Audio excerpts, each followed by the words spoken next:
I'd like to share with you the 3 A's of evangelism: agree, approve, and accept. These are principles that can guide our conversations and interactions with other people. The first one is agree. Agree with people wherever you possibly can. We don't need to be people that are always trying to find differences. Yes, there are differences. Yes, there are uniquenesses. Yes, there are even peculiarities. But as much as possible, we need to agree with other people.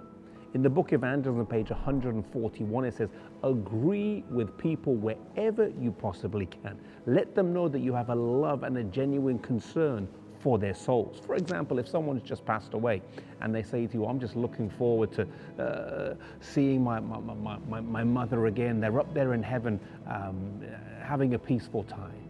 That's not the time to give them a correction about their theological belief, but you can say something that does agree with them while not getting into the details. You can say, it's going to be a great day when we see our relatives again. You can agree with that part. It's going to be a great day when we see our relatives again. And you don't have to get into the disagreements there in that moment. You can do that another time. So the first principle is agree wherever you can.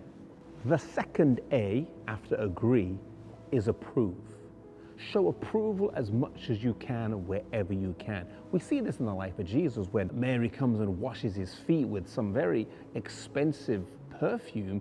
Instead of rebuking or making a point, Jesus approves and affirms the action that took place. We're told that our success will not depend so much on our arguments, will not depend so much on having the right doctrine, but it will depend on having the ability to find the way to people's hearts.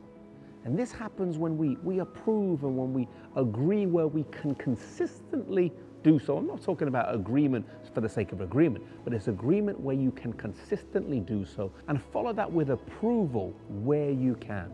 The third step is acceptance.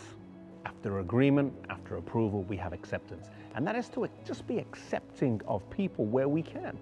Accept people for who they are. Jesus did this. He accepted and he was in fellowship with people that were sinners and publicans and the outcasts of society. Jesus accepted people. Acceptance does not mean that you agree with someone's decisions or actions, but what it does mean is that you're showing consistent, positive regard to them. That you accept them as a person, that you accept them as a child of God. You know, I believe in the church we should have high biblical standards for membership and arguably maybe even higher biblical standards for leadership in church. But for fellowship needs to be open to everybody. And in some ways there should be no standards for fellowship. We should be accepting of all. The 3 A's of evangelism, the 3 A's of friendship are agreement, approval, and acceptance. How are you doing with all those 3 with the people that you meet on a day-to-day and week-by-week basis? May we agree with people where we can consistently do so. May we approve of them where we can, and may we accept them with open arms like Jesus has done to us.